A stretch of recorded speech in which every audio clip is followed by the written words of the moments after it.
and matching TVET expert under GIZ and dual TVET program. Ladies and gentlemen, give up for our moderator, none other than Faith Odero, as she takes the stage. I need the microphones.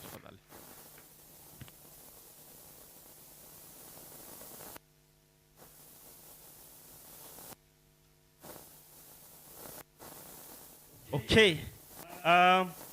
There's one seat that is vacant, and I need to bring the fourth panelist. Of course, we have the moderator already. Now, the fourth panelist is in the house. Ladies and gentlemen, she is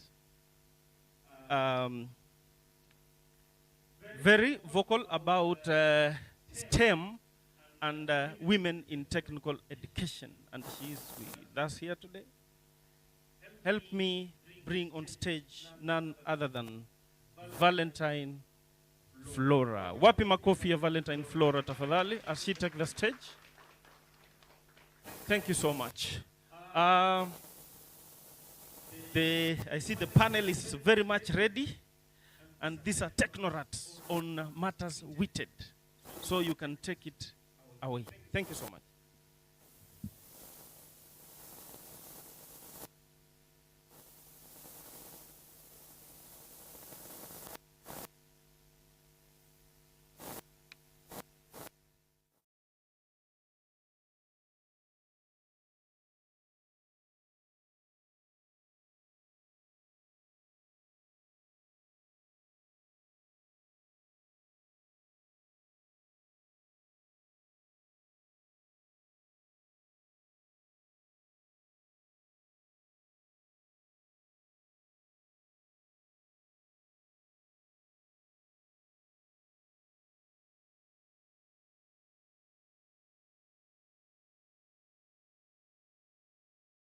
With a lot of flowers. I am also pleased to be before you with the rest of the panel. And today we will be focusing on how to set up the coastal girl for success in STEM.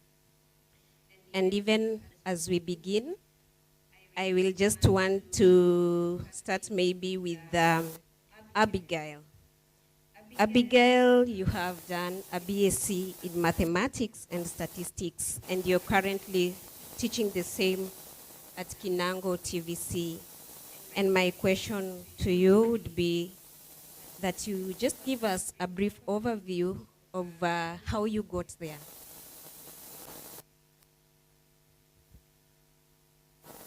Okay, thank you so much for this opportunity. As you've heard, my name is Abigail Lewa. Yeah, Lewa, I'm a Chonyi lady. And I can say I'm combined.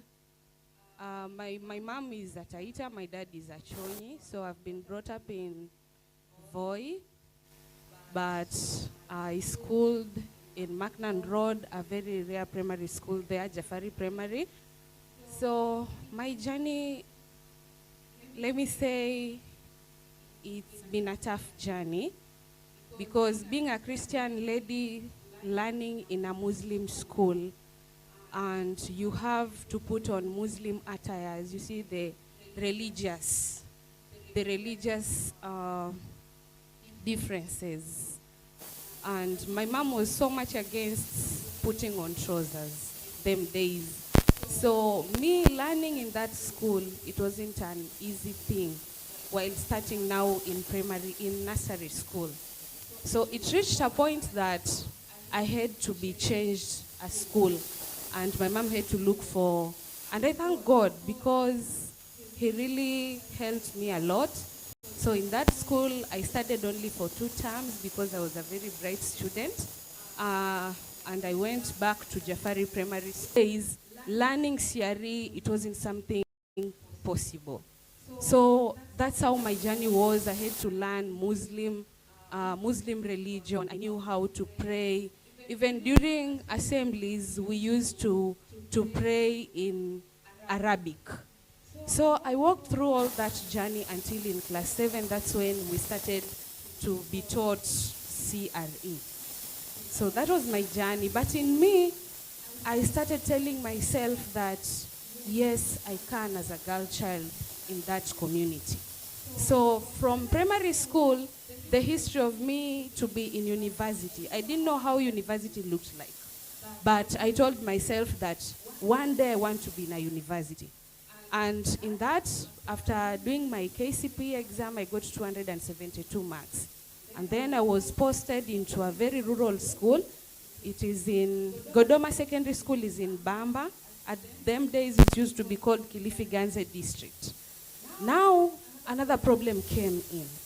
My mom was against me going to Bamba because there is this song people sing, Safari ya Bamba ni Machero, and Bamba was being pictured to be a very hardship area.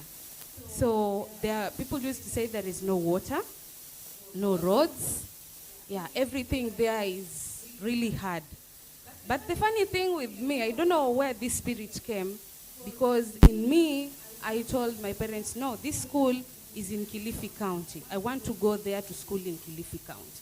And I pushed and pushed and pushed until, thank God to this Madam Principal of Macdon Girls High School. She was called Madam Zani. She came and talked to my parents. Akawambia, that school is a very good school. Take your daughter there, because they wanted me to go to Taita schools. So later on, I won that battle. So I went there. On reaching to that school, I found a very funny culture where girls there, they are not supposed to perform, even not just in mathematics, the way you see me, I've majored in pure mathematics. They are just the idea of a girl child to perform was something that was not perceived positively. It was something, wasichana lazima wakuwe chini. And it was a very mixed school, having both boarding and day school. So in first term, I started my journey to that school, learning, doing the exam, meeting people having very high marks, 470, 390, and I was there with my 272 marks. So we did our first term exam, and my results were out. I had, I think, a B+. I still remember I had a B+. In the stream, I was position 22. And in my class, I was position 10. So I went back home. And let me say, the way I am is because of my parents. They were my first motivators, because they pushed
on, I had to go back home, sit down. And in our lineage, where I come from, to my family, none of us had gone to university. So I had no one to help me carry out with the selection. And at that time, JAB had ended. So they had introduced KUSIP. So we were the pioneers of KUSIP. We have to select the university through KUSIPs. So it wasn't an easy thing. It was a challenging time. But I thank God to one gentleman from the then was called CIT College. There is a very nice lecturer there. He helped me out. So I told him, I love mathematics so much. So I would like you help me choose something that comes from mathematics field because it's my best subject and I want to keep on learning it and later on nikuje ni implement kwa life. So I happened to get a placement to Moi University main campus, SS, where I did Bachelor of Science. It was just a general science where you have to learn all sciences. There, later on in secondary, I decided, no, I'm going to major in pure mathematics. And today you have me. And I was the only lady from Coast in a class of 25 students. I was the only lady and the only student from Coast region. And now today you are seeing me as Abigail Lewa doing Bachelor of Science, major pure maths and statistics, and I'm there at Kinango Technical, teaching engineering mathematics in electrical department. Yeah. Wow. That is so awesome. So, Abigail, there are two things that you've mentioned that I'd want you to unpack a bit. Number one, you've said that after the teacher talked to your parents, you went to Bamba and you used the word the battle. Out of all the words, you said the battle began. So can you kindly just unpack to us what was this battle? And number two, you've mentioned that girls were not supposed to pass. So what is this that made you feel or that fed that information to you that girls were... The battle began there in terms of, you see, I'm a Mijikenda. So Mijikenda ladies from that end, Bamba, since it's in Giriama place, a lot of population there are Giriama as a sub-tribe. So those Giriama ladies, utapata mwenye ana perform vizuri ni mmoja tuseme kwa watu 50. So unapata tukiangalia performance, we had a very good academic teacher them days. So when he sat down, do the analysis, tulikuwa unapata ni msichana mmoja ama wawili ndo wanaenda university. Na ukiscreen sana, unapata mwanafunzi hakuperform vizuri kwa sciences. Ambapo inaonyesha kuwa mwanafunzi kama angelipenda ama kama angelikuwa amepata motivators from science area, maybe this girl would have changed her attitude towards science subjects. So ikiwa ata change attitude, aweke the positive one, then it means performance yake kwa science subjects ingelipanda. Kitu nyingine ilikuwa inachangia ni tunazita culture. Yeah, the cultural issues like no, mwanamke hafai kusoma sana. Wewe unafaa tu usome kidogo, urudi ukuje kuolewa, ulee familia. And that's what used to happen to those ladies. Unapata ndio ameperform anafaa kwenda university, but this girl won't continue with the education. She has to go back home. The parent has kutafuta mwanaume akuja alipwe mahari, msichana aozwe, licha ya kuwa yeye amefaulu anahitajika kwenda university. And I have a very good example. There is a lady we completed the same year. She had a B-. She was called to Chuka University. I can attest to you that lady never went to Chuka University. I tried to push. I even tried to tell her, maybe you can send me your documents on this side, because as okay, my campus education, we were the pioneers of Kwale County sponsorship.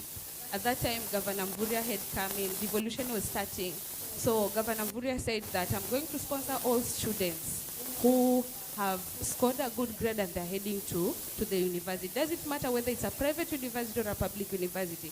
I'm going to pay your fees. So I tried so much to talk to this girl dad. Nikamwambia nisaidia nipate tu hizo form za huyo mwanafunzi, nione kama unasikia ile kitu like naweza danganya niseme ni mtoto, ni relative amelelewa huku na yeye apate that opportunity, kwa sababu nilikuwa naona family alikuwa natoka, it's a very poor family and she was the first born.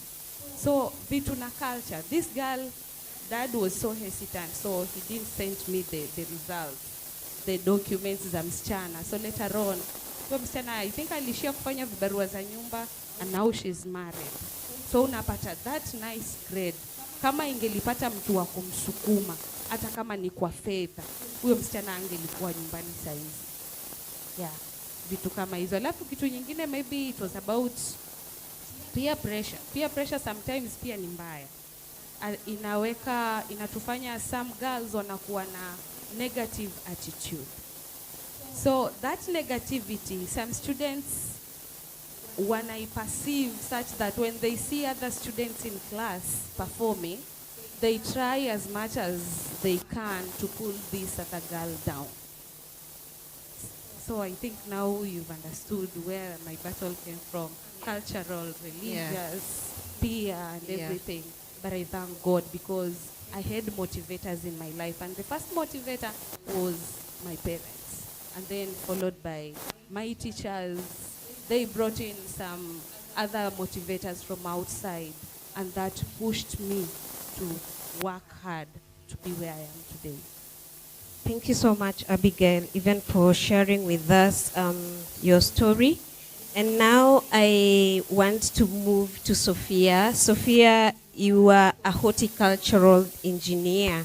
Maybe you also just share with us, for you, what were the battles? Just give us an overview of how you got where you are. Okay. Okay. I'm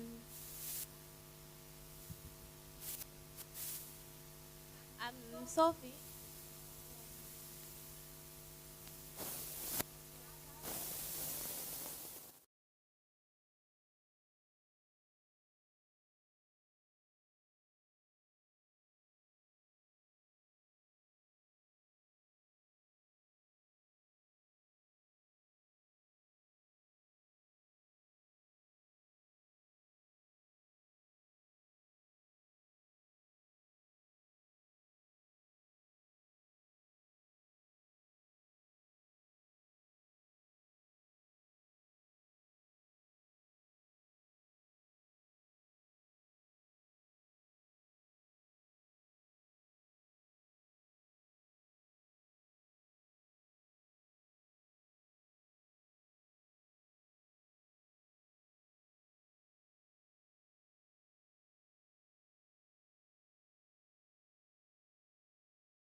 These boys, you see, if they see you are performing, na unawapita, like hamwendi the same ama hauko nyuma yao, they start saying, hey, huyu naye.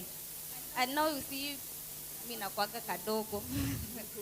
So I haka nako kametoka wapi? And you see from Kinango tulikuwa na wengine wametoka side za digo kule kuna nyesha. So napo huyu ametoka desert alafu anatuonyesha vumbi. Sasa ni ile tu nasema si tunajaribu sisi wote. Sasa so tulipofika form 2 tukakuwa tuna choose a subject. So mimi nikafikiria sasa ni geography. I'm very much poor. Nishikilie like histories na kuaga poor. Nikaona tu wacha nikufe tu na physics yangu. Juu bio na chem ilikuwa ni compulsory. So nikakufia na physics yangu mimi. Haya, na kwa class ya physics were only 3 girls. So tukaendelea kama ni wakati wa classes you are being like mnaambiwa girls nyinyi kaeni hapo. Sasa unaekwa hapo na wasichana wenzako, hakuna ile cooperation. Jumaro naambiwa huyu ni kichwa ngumu, huyu anajua but hataki kuonyesha watu. Na si eti like hautaki kuonyesha, ni mtu tu ni like juni anaogopa ku approach ama ni nini. So tukaendelea hivyo. And kwa hizo streams most of the time tulikuwa tukifanya exams, I was the first. Like tulikuwa na streams 3, 2 za boys na hiyo yetu moja. So I was the leading. Sasa like wanakuangalia huyu sasa amechukua physics, alafu sasa huyo hivyo yeye ndo ako mbele. Alafu sasa ametoka huko desert. Alafu mwaso huyu ni mduruma. So hivyo tu, but I really struggled. Sasa na mara na school fees umeenda umerudi hivyo. And I thank God in my KCSE niko a B minor. Tukachukuliwa na Kwale County your sponsorship. So sasa hata before hiyo sasa mimi ndio nimesoma, nimefika form 4 na nafaa kwenda campus. And I really had this dream ya kwenda campus. Hata like tukiwa class mtu anaweza sema mimi wacha tu nimalizane na masomo, mimi imenichokesha. But in me like niko najiambia mimi siwezi tu nikaishia hapa, mimi lazima nimekanyaka campus. So ikafika kwa selection of like una select ni course gani yenye utaenda kufanya. So sasa mimi like hata hakuna mtu atanisaidia. So it just like nilipick to I had this a passion ya kufanya agriculture. And you see sasa taru ni iko desert vile mnaisikiaga. Alafu sasa mimi huyu nimechukua agriculture. Like it's a horticulture but under agriculture. So sasa watu wanakuuliza wewe umechukua horticulture utaifanyia wapi? Na huku kwenu vile kumekauka hata maji hakuna. Hii horticulture yako sasa unaichukulia nini? So I thought myself that hata kama kumekauka hivi I have to do my like what is I really need. Nika join campus, tukaendelea tu hivyo nikamaliza. So and I graduated this year on March. Nilikuwa hapo university. And I thank God though hiyo process haijakuwa ni rahisi vile, but I thank God I made it. So what I really know, hakunaga kitu kigumu. Hiyo yenye ndo unaambiwa it's really hard, you just go for it. So no matter like ni pool gani unapata ama ni force gani yenye una incur, you just go going. Thank you so much, Sophia. Sophia says she dared to dream and she realized her dream. So now I want us to speak to Valentine Flora. Flora is a gemology student at Taita Taveta National Polytechnic. And Flora, maybe you can tell us a brief story of how you got yourself doing gemology. By the way, kwanza gemology hata ni nini? Okay.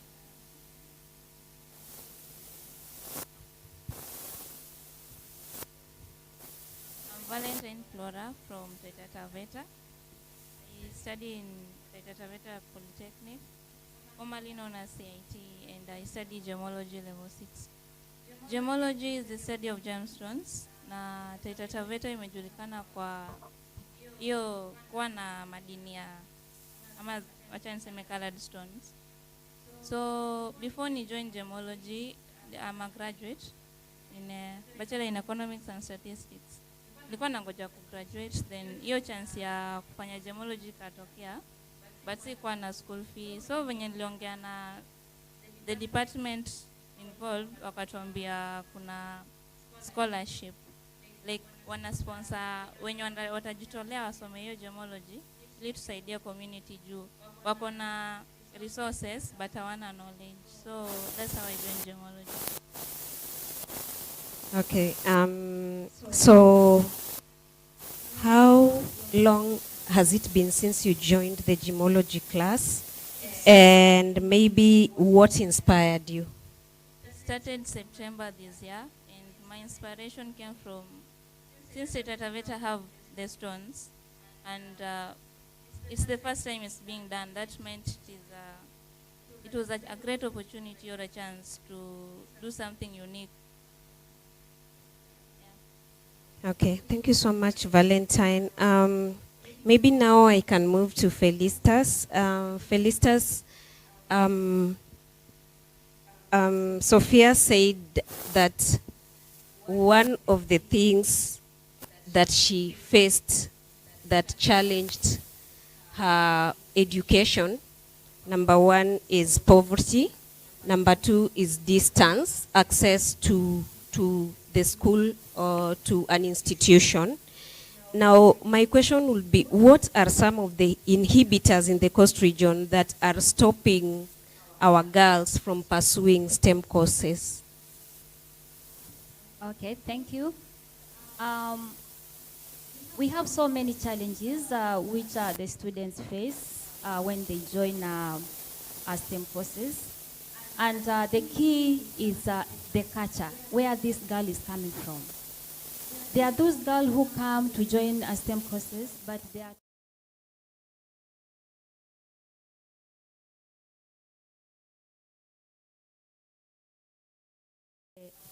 the students get, and which is associated with the culture, is the key problem which these students have.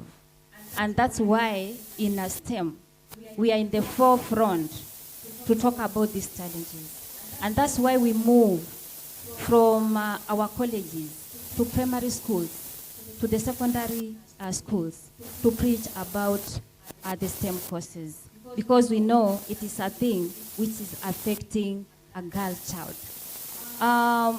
When I was in school, before I joined high school, I had a challenge. And this challenge was from a close family member, my brother.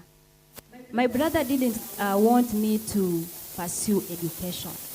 The reason being, I'll get married and I'll take that education to another family. So the money which I was supposed to use to get the education, he was saying it's better he be given the money and start a business, which he will use now that money to help the business.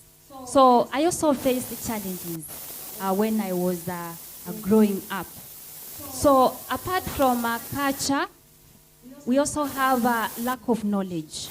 Like my friend has said, when she finished a high school, there was nobody to tell her which course to choose. The same thing happened to me. When I finished my high school, I went back home. I thank my parents were also very supportive, my mother, my father, with the exception of the brother. I didn't know what to do. And I stayed home for like a whole year, just getting out on Sundays, going to church and getting back. So I stayed, and then I thought I didn't have future. Then I had an advert.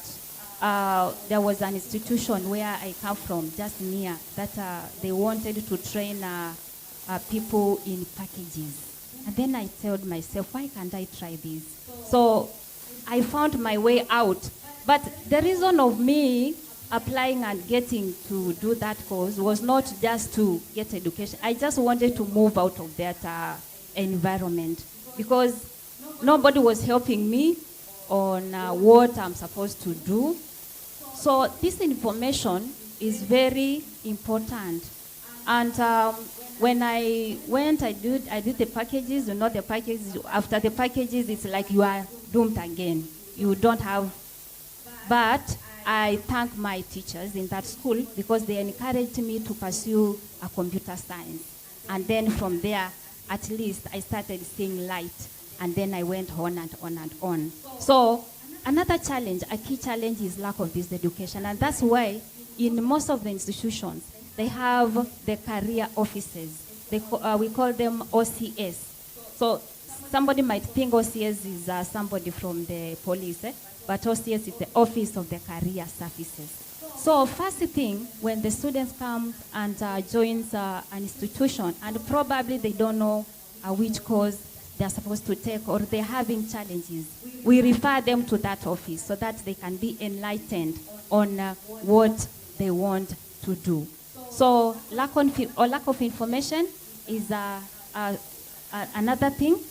Another challenge which these students also have is lack of fees. You find somebody wants to pursue a STEM course, but they don't have that fees. So we do encourage them to apply for COSIPs. Through the COSIPs, they get the capitations, the government capitations. They can also apply for sponsorships. There are government which do offer sponsorship, and they normally advertise through online, through the newspapers. So we encourage them, when they see such opportunity, to just apply, so that they'll achieve their dreams. Apart from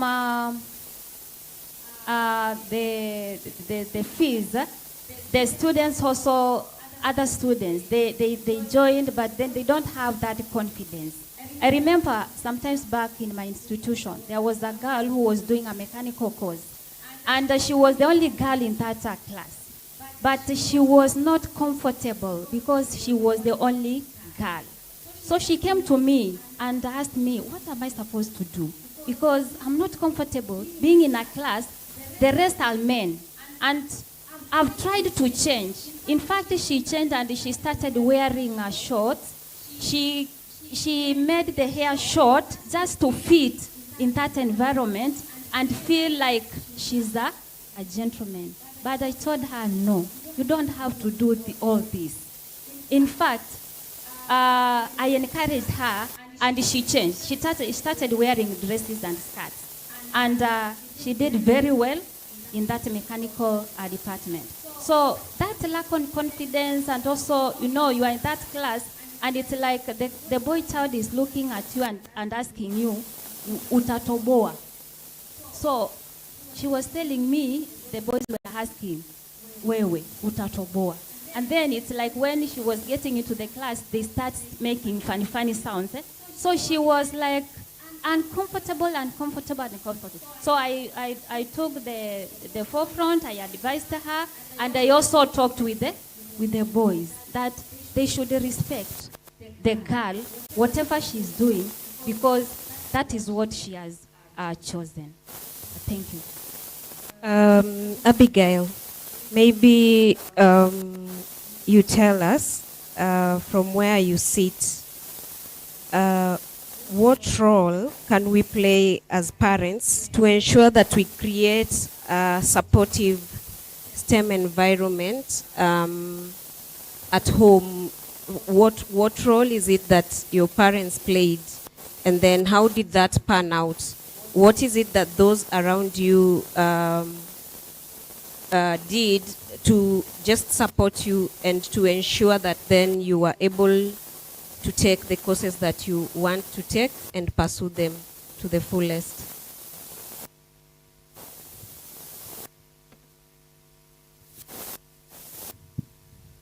Okay, the first role they played, you see, I come from a Christian family. My dad is a pastor. So the first role they played is to pray for me. Prayers really do work. Huh? And another thing, my dad, okay, he didn't have a degree back then, but he was a civil servant in the government. So he really pushed me. Kaniambia, nakwambia alikuwa akiniambia, you are Abigail. And who is Abigail in the Bible? So that quote made me change my mind. Another thing, they used to bring in the magazines. Yes, so when they used to, wakati akisoma, akipata place kuna anything concerning a lady amepost, amefanya kitu fulani, he used to call me and ananiambia, msichana wangu kuja soma hapa. Soma huyu msichana ni nini amefanya, ni wapi amefika. So kama huyu ameweza, hata wewe utaweza. So my mom on the other end is okay, let me say she's practicing weighted because she's a tailor. All clothes that I put on, going to work, going to church, she's the one who makes them. So she pushed me to do it because them days, polytechnics, when we talk of tailoring, it was not only about sewing clothes. Like today we have dressmaking only, and someone study only to sew for the ladies. Them days they used to do tailoring for men and for ladies, clothes. They even went further. They were even taught how to do, to build. Yeah, nakumbuka tukijenga nyumba yetu foundation, my mom was there to show us how we are supposed to kutengeza msingi. Akatuambia msingi mzuri, si ule unaweka na cement. Kwa nyumba za kawaida tumia matope na mawe, hiyo msingi inakuwa strong. And we did it with her. So she pushed me to work towards that. And another thing they used to, okay, anatoka familia yenye watu ni wakarimu sana. Such that even hata kama si kwa nyumba yetu, iwe ni kwa mjomba ama babu ama nyanya. Nilikuwa na babu mzuri, hakwenda shule lakini alipenda masomo. Babu mzaa mamangu ni wataita wao wamesoma. So alikuwa akileta wageni kama ni kutoka nje, anatuita sisi wajukuu wake. Anatuambia ikiwa huyu anafanya hivi, hata wewe utaweza kutoboa. Yeah, I think that's the best role. Tuseme mimi kukua hapa, ni wao tu na zile support walinipea. That's why wakati nilikuwa nikifika, hata kama kuna magumu vipi, sikuwa naona watu, nilikuwa nafikiria kule nimetoka wameniambia nini. And that was enough for me to push, keep on pushing and pushing until now. Thank you so much, Abigail. So Abigail is telling us that the background or the skeleton towards a girl achieving her dreams in STEM is a supportive family back at home. Sophia, maybe you can tell us what are some of the lies or some of the stereotypes that you were told when you decided that you are going to be a STEM girl? Okay, so firstly, it was like unaambia mtu I'm going to do horticulture and engineering. So mtu anakuangalia like they are looking you now. Unafanya horticulture, it's a science course and you are a girl. Utawezana kweli. So I just gave myself hope. Nilikuwa ninajiambia to me I can, and I know like si eti unafanya tu alafu ukae nayo. So I told myself mimi like I will do this course and I know I'll get a job. So like nikiwa shule, hata my relatives walikuwa wananiuliza eti unafanya nini huko? Ai, nafanya horticulture. Anakuuliza sasa na hiyo course wewe hata utaifanyia wapi? huku kwetu kutamea maua kweli huku kwetu kwenye hata naijua. So I was like, sasa unawaelezea tu horticulture is not about maybe ni maua tu peke yake, even growing vegetables, even landscaping, hizo zote ziko under horticulture. So and I thank God because in my family, mimi wazazi wangu hakuna mwenye ameenda high school, so wote hata my mom alifika hadi class 6 and my dad alifika tu class 8 na hivyo ndo ikaisha. So mimi nilikuwa like ninajipea tu hopes juu sisi kwetu ni kwa barabara hivyo. So like nilikuwa ndo nikiona a lady she's driving and ninajiambia tu me I know like one day nitafika hapo tu. So hiyo like I was motivating myself like ukiona tu mtu like na hata shule like kulikuwa kuna kujaga wale motivational speakers and my teachers like walikuwa unamweleza hivi anakuambia tu wewe usijali, usiwasikize, you can make it. Okay, thank you so much. Felicitas, you're a career guidance and development person at Taita Taveta. Maybe Polytechnic, maybe you can tell us where should one really start? Where should a coastal girl really begin this journey in STEM? Okay, thank you once more. The coastal girl starts with us. It starts with you. It starts with me. For example, if I might pose a question to the mothers who are here. If you have a girl, I know they like toys when they are at the age of 3. How many times have you gone and bought a car toy to that to that girl? I know you'll tell me you only go for dolly toys. So what are you telling this girl? That girls are supposed to be female-like. They are not supposed to be associated with the cars. So it's like you are building that mind of that girl that she cannot be a driver, she cannot be a mechanic. So that's why I've said it starts with me and you. What are you, how are you building that a young one? And then from there, it goes to the primary schools. Primary schools, we as the weighted champions, I said our core activity is to preach this weighted gospel. And we start from primary schools. We go to primary schools which are around our institutions. We talk to the young girls who are there. We tell them, you don't belong to the kitchen. When you close schools, what are you doing? What are you doing to add value to yourself? Is it only cooking? There are other things which you can do.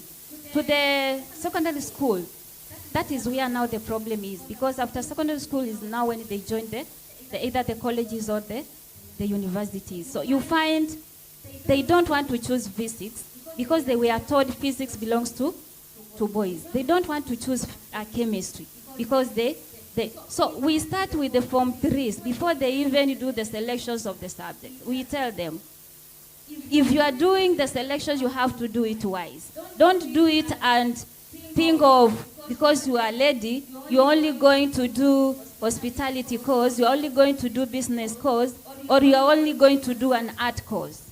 That is not where they belong. So this encouragement and empowering them at young age, it's very important. So where it starts with me and you. We have our children at home. We have our siblings at home. How are you taking them? If it is a girl, is it that the girl will only do how are you carrying the boy? Is it the boy? You cannot tell the boy to cook because he's a boy. They are supposed to do all the work. Yeah, tell the boy, you are a boy, but today you are the one who is going to cook. So that the boy will grow up knowing that they can do any work. tell the girl, this is how we do preparation of ABC. So that when they grow up, they are not cocooned that they only belong to cutting the firewood, cooking and washing dishes and all that. So that is it. Thank you. Okay, Felicitas, I want to keep it with you a little bit more. So recently, the government of Kenya has introduced competency-based education and training at the TVET level, but of course at the primary school level, we all know it as CBC. So my question would be that which role do you think CBET will play in setting up our girls to pursue STEM courses? Okay, the CBET competency-based curriculum, we are moving from the NEC examination, and we are moving to competence. In fact, the grading is either the student is competent or not competent. So the CBET is coming in to make sure they are, they are bridging the gap between the theoretical knowledge and the practical skills which these students have. And they want to see that these students, whatever skills they are getting, they are of benefit to the industry. Many a times earlier, when we are teaching the students, they go to the industry, they do an interview, but they fail. Why? Because whatever the industry is looking, the students don't have. So through the CBET and through the dual learning, we are enabling the students to have 50% classwork and 50% industry work, such that these students is fully equipped. It's not only the theory, because with the theory, even somebody who has not gone to class can pass that theory. You can give a paper and the person who writes, probably the person is so clever, writes and passes. But take that person to practical. Tell the person to open an engine and work on that engine. Probably the engine is not working. They fail. So the CBET is bridging that gap which has been there earlier between the theoretical knowledge and the practical skills. And that is what we want our coastal girl to have. When you join these institutions, for example, you are taking, let's say, a three terms course, that is 1 year. So we shall make sure that 1 term, which is 3 months, you are taken to the class work. Then the other coming term, you go to the industry. So what we are currently doing is collaborating with those industries. Like in TTNP, we, through the hospitality department, they have done, and also through the ILO, Industrial Liaison Office, they have done a lot of collaborations with the industries. They want to find out, these students, after they have joined the institution, and after they have done their first module, or after they have done their first 3 months, where are they going to? Which industry? So we built that collaboration with the industry so that the students benefit from the CBET training. Thank you. Thank you. Valentine, you are dual TVET student.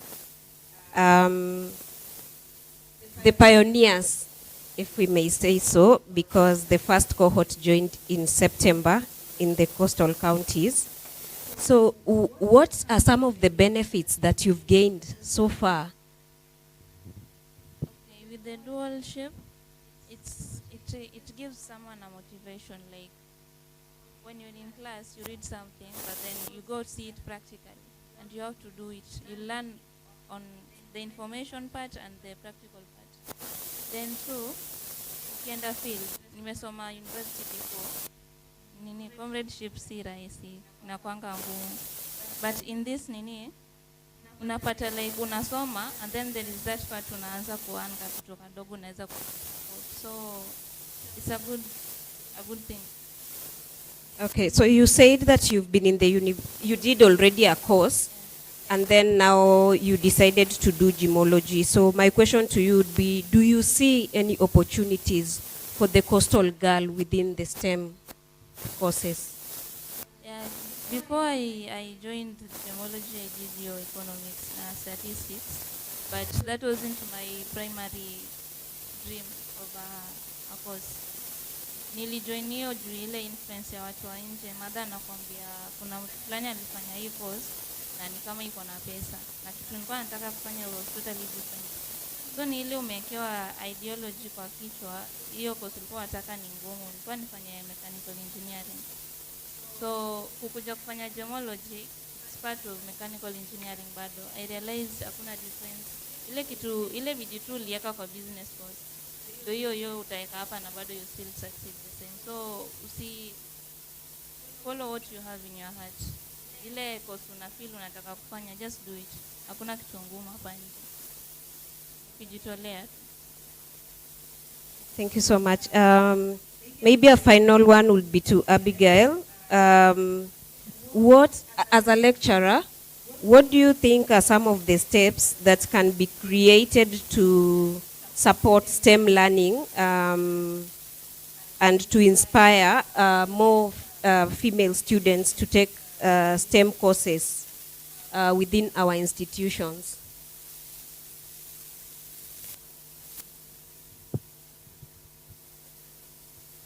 Okay. I think the major challenge in coastal region, okay, hata kama culture inatu affect with religion, stereotypes from our peers, all those things. Still, there are those few ladies who want to pursue STEM courses in our institution. I've done sales and marketing for our school, and the big challenge normally comes in, one, it's normally the issue with the school fee. So I don't know how we are going to do this to encourage ladies to come, because most of them nawapata na ni moja ni shida ya karo. So if we can have sponsors coming into our institution, like the time I heard about GIZ, I thought they'll be sponsoring those students. You see, apart from you bringing in the practical part, I thought that you will bring in sponsorship for these ladies. Juu unapata mtu yuko willing, lakini karo hakuna. Ukimwambia hiyo story ya KUSSIPS, currently hata hiyo KUSSIPS yenyewe inapeanishwa into some percentage. Unapata hata hiyo help loan for you to get fully sponsorship with no refund, maybe ukue uko orphan na uwe unaweza kuprovide evidence ya kuwa wewe hata kama ulikuwa sponsored uko na wazazi wote, to show that you are very needy.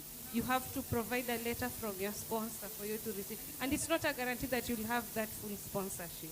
That's the first challenge. So if we are able to have sponsors like me, to be me, to have that degree, if it, let me say clearly, if it wasn't for Governor Mvurya to chip in for Kwale students, and Makio, I'm not from Kwale County. My mom is at Taita, my dad is from Kilifi County. I was just brought up in Macnon, walikuja tu wazazi wakajenga. But he didn't look for where I come from. He said that as long as he's a kid from Kwale County, let them be sponsored. And we got that opportunity. So if we can have people coming in, sponsoring these girls, then I'm sure in our schools we can have that opportunity. And another thing is, I think, apart from us coming here, in the rural areas, it's good if when we go outside there we be ambassadors. Unapata wakati ukifanya sales and marketing, more ladies wants to join. But unapata ukimpigia na kwambia, guys, mimi nilishaolewa, mimi niko na mimba, siwezi kuja kusoma. I've met several of them. Nawaambia, mimba si ugonjwa, unaweza beba mimba na bado ukasome. So anakuambia sawa, nitakuja nisome. Lakini hii mimba unapata mwingine ako na complications. Namwambia enda uzae alafu ukuje. Anakuambia ni nani nitaachia mtoto? Pesa chakula nitatoa wapi? Cause kule you see in this coastal region not all parents wale wametulia sisi ni watu wako educated. Okay, mimi nasema ni kwa beach privilege. Niko na very understanding parents. Utapata mwingine yeye wazazi wake hawaelewi. Mtoto akishakuwa akimaliza darasa la 8 unajitegemea. Hata kujua anakwambia mimi mafuta utajitegemea, ni nini utajitegemea. Sasa huyu mtoto amemaliza form 4, ajitafutie yeye mafuta ya kujipaka, ajitafutie nguo za kuvaa, ajitafutie mpaka zile vitu za ndani za wasichana. Niambie huyu msichana ndio sasa amepata ujauzito, mtoto atamwachia nani? So tukipata watu wa kusupport hawa wasichana financially na pia kumotivate, wajua ndio tupate wasichana wengi mpaka tuanzie pale vijijini. Tujue vile hawa wasichana watakavyokuwa na jinsi watakavyopata hii support ya kuja kujoin. I think when we introduce the finance and also more motivation, tuende kule kwa ground kabisa, tuwa support kabisa, I'm sure tutakuwa na more girls in this sector. Yes, STEM motivates. Yeah. Thank you so much, Abigail. Abigail is telling us that we need to have a proper funding system for us to support women in STEM, if I got you right. And I have also heard you say something like having nurseries with integrated, if I'm putting it better, I guess, integrated maybe in our institution to take care of young mothers. But onto that, I want to add that it is also important for our teachers and our institutions to have a database of their graduates, alumni, and do a follow-up with them, because these people can be mentors to our young girls, those that are coming up. They can be ambassadors of STEM amongst our young girls, and they can show them that for sure science can be done, STEM can be done, and it can also be done by females. Even as I wind up, I want to ask Valentine, if you can please tell us your closing remarks, even as you also tell us where you see yourself in the next 3 to 5 years.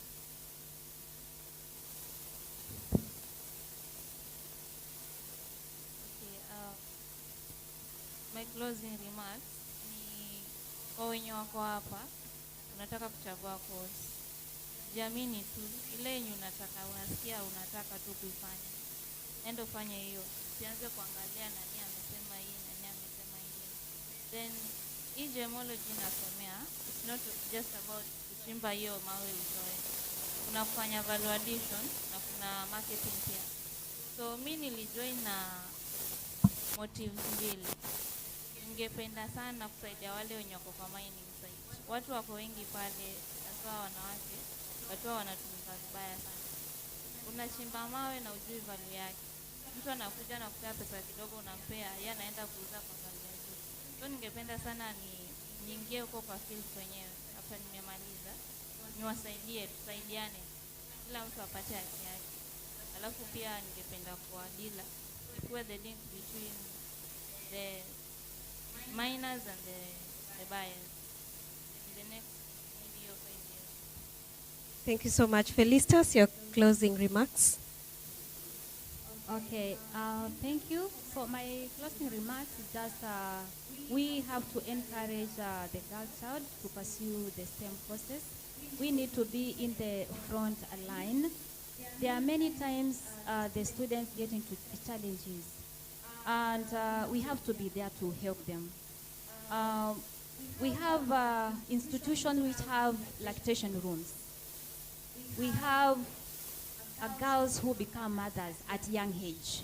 So what do you tell them? Do you tell them that is the end of life? No, you have to encourage them. So we have many, like we have a bigger one in Sigalagala institution. In TTNP we have one, though it is a smaller one. And we also get challenges when we are helping these young ones, because we get external forces telling us it's like we are encouraging the girls to give birth. But do we really encourage them? No. It is a problem which has happened. And probably the person who did that, they are comfortably continuing with their education. But what is happening to the young girl? We also have to give them support. That's why we have lactation rooms, to make sure they are able to take care of their young ones as they still continue learning. So, like in our case, we make sure their timetable is flexible in such a way that they can attend morning sessions, and when they attend those morning sessions, they still come with their babies. They leave, there is somebody who takes care of them at that lactation room. They attend the classes, but we normally tell them they don't have to attend the classes for full session. They can go for like 1 hour sessions, goes for 2 hours. So they can go for a 1 hour session, then they come back, they breastfeed the young one, and then they get back and finish up with the session. So supporting these young ones is the key. I'm very happy we have a county government representative, Madam Mishi. I've just been seeing you on the TVs, and I never thought that one day we shall be sitting in the same building like this. So I'm very happy, and I'm very happy that you have come here. So through the county government, through the national government, they can give support to the girl child. Many times we get, where I come from, we get sanitary pads from the county government. There was a time we had International Girls' Day celebrations. And we got support from the Minister for Sports, Gender, and it's gender and sports, gender. Yeah, that one, eh? Yeah, so we got a lot of sanitary pads because there are students who are there, but they don't have money. They are not even given pocket money to sustain themselves. So where do you expect them to get these things? And it is a fundamental thing which they have to use each and every month. So if we get those support, we shall really appreciate. Thank you very much. Thank you very much, Madam Felicitas. Let's give Sophia an opportunity to give us final remarks. Please keep it at 30 seconds or less. Okay, mine, like I want to talk to girl child mwenye saya anafanya STEM. Usidanganywe waambiwe huku nje hakuna kazi. We soma kwanza, alafu uone kama hautapata kazi. Thank you so much, Sophia. And actually, under Dual TVET, the pilot phase that we had, out of 100% of the students that we placed under Dual TVET, 90% of them got absorbed. So Dual TVET, we are saying, is the way to go, and we believe that kazi ziko na kujiajiri pia ni kazi, si ndio? Abigail, let's have your final remarks.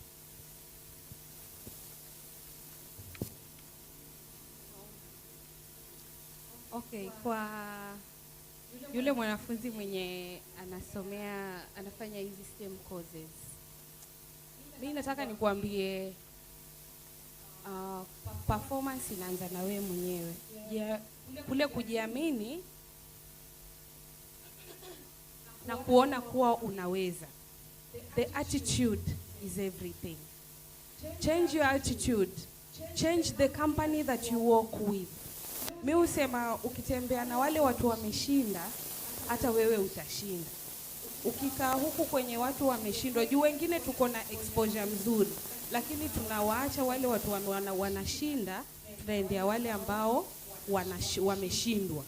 So angalia group yako, uende kwa yule mtu mwenye ameshinda. Hata kama uko hapa na uko na kazi, angalia tu, hata kwa pale kwenye mnafanya kazi kuna wale wanashinda na wale wameshindwa. So pia mwanafunzi hivyo.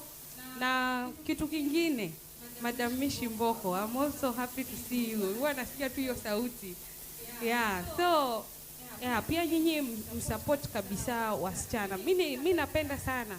I'm not marketing for Kwale County, but those guys, since I'm a beneficiary of their scholarship, na feel wamenipush sana. So hawa wasichana tuwasupport kabisa financially.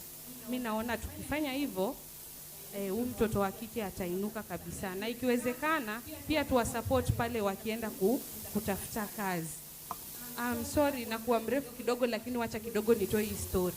Kuna wakati nilikuwa natoka the course that I studied, napenda JZ kwa sababu nimependa nyinyi mko na hizi attachments hizo jewel. Wakati nikifanya course yangu I had a challenge. Haikuwa na story program ya kwenda attachment. So wakati wengine wakaenda attachment, nikamua nijitolee nende kutafuta. The office that I went to ask for a place just to volunteer, I didn't receive a warm welcome. Let me say it here. Mpaka huyo mama aliongea. Na imagine ni mama tu, ni kama mimi. Ni mama, lakini vile alivyonipeleka mpaka nikafeel nimekonda mpaka ndani ya roho. Thank God nikapata mahali kwingine, lakini sijawahi sahau hiyo situation. So to support hawa wasichana hata wakija hapo kwetu kutafuta nafasi. Hata kama hakuna, mjibu kwa njia nzuri, na naona hawa wasichana watapata moyo zaidi. Asante. Thank you so much. A final round of applause for these beautiful women. I believe we will continue with this conversation over lunch hour because it's a very interesting one and we are short of time. Thank you so much for listening to us. Thank you. Before you leave the stage, I would just like them to give us a 360, right? So that we get to know, we're saying that the helm of WITED and they are doing STEM. So you might think they are less of being a woman or being girlish. I want them just to give you a 360 so that you can get to know that they are ladies, real ladies, so that you can encourage your children, you can encourage your sisters, you can encourage yourself to undertake the STEM. Give us the 360. Yes. A round of applause to wonderful moderation of Faith Odero. And the panelists too have given us their journey, they have given us their wisdom, and they have given us their experience in a bid to encourage us.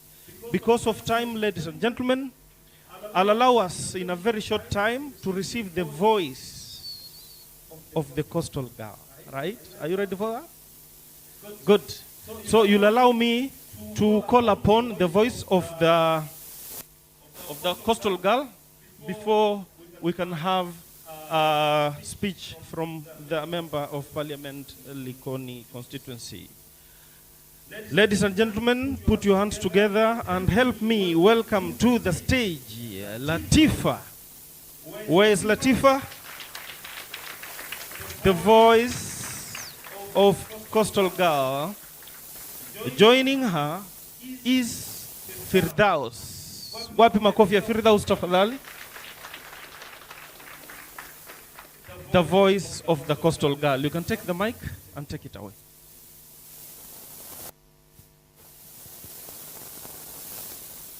All protocols observed.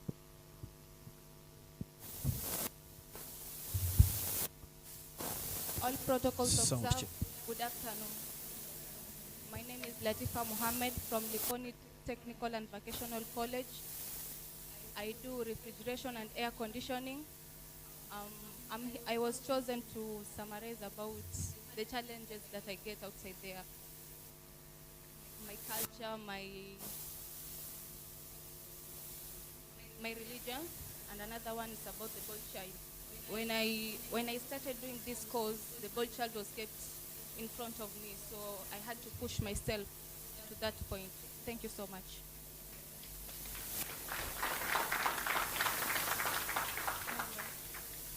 Hello everyone. Hello again. My name is Firdaus Ahmed. I do electrical engineering for option at Nango Technical Vocational College. I am a first year student. And the challenges ambazo nimepitia in school ni a bit challenge ya mzazi kunifundisha. Sasa alikuwa sijui kama nitaendelea kimasomo. Hata secondary pia alikuwa anajua sitaendelea. But nilisaidiwa na government na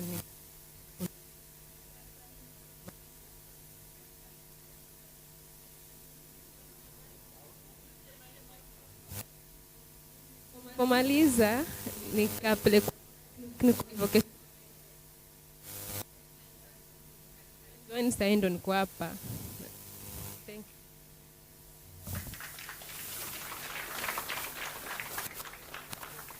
you. Thank you so much. Testimonial from the trainees who are benefiting or have benefited from this WITED program and the GIZ. Okay? So that the voice of the coastal. So, ladies and gentlemen, I'll request all of us to be upstanding. Let's rise on our feet. Before we just receive our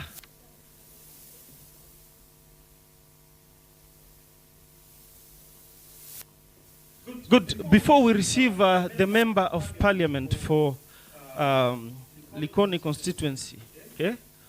Mheshimiwa anatupeleka huko Nairobi na anawakilisha Mombasa, ndio? Anawakilisha sauti ya pwani, au sio? Akizungumza anazungumza kama superwoman. Asubuhi tulifanyaje? Super. Lakini sasa yeye wafanyi superwoman. Yeye wanafanya superwoman. Na sijui anashikaje maiki, huwa anaongea, mimi naona ni kama anafanya hivi, na at the same time anakuwa ni kama ameshika dera hivi. Sijui ni dera ama ni. Ameshika na bado anaongea. Sasa sijui anashikaje mic. Ndio tunataka tumpokee now. Tuko tayari kumpokea. Are we ready? Good. Now, in the morning, just to give an update because she was not in the morning session. And the morning session, we tackled the journey of WITED, correct? It began slowly. Fruits, we snapped, we charged. Then the GIZ came in and changed the whole thing altogether, okay? By giving industrial attachment to the WITED, or rather the ladies in tech, okay? And all the ladies that have tech and have undertaken the industrial attachment through GIZ, all of them are being absorbed and they are very marketable. So that's what we discussed this morning. After you've given your speech, we'll take a photo, then we'll give you that journey in moves. Sini sawa sawa? Now, right about now, ladies and gentlemen, help me bring on stage Mheshimiwa, the voice of Mombasa, the member of parliament for Likoni constituency, Mheshimiwa Mishi. Kwa wapi makofi tafadhali anapokuja.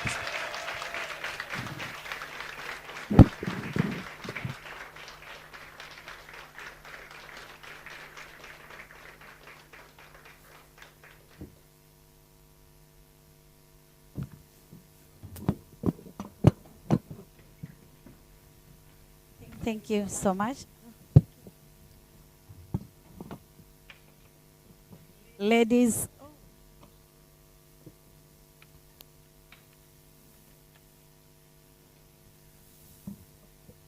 sound check. yeah, thank you so much. Ladies and gentlemen, and I also want to acknowledge and appreciate our partners. That is the Minister of Education, Somi from Finland, the one from German, GIZ, Atupa, and WITED Coast Chapter.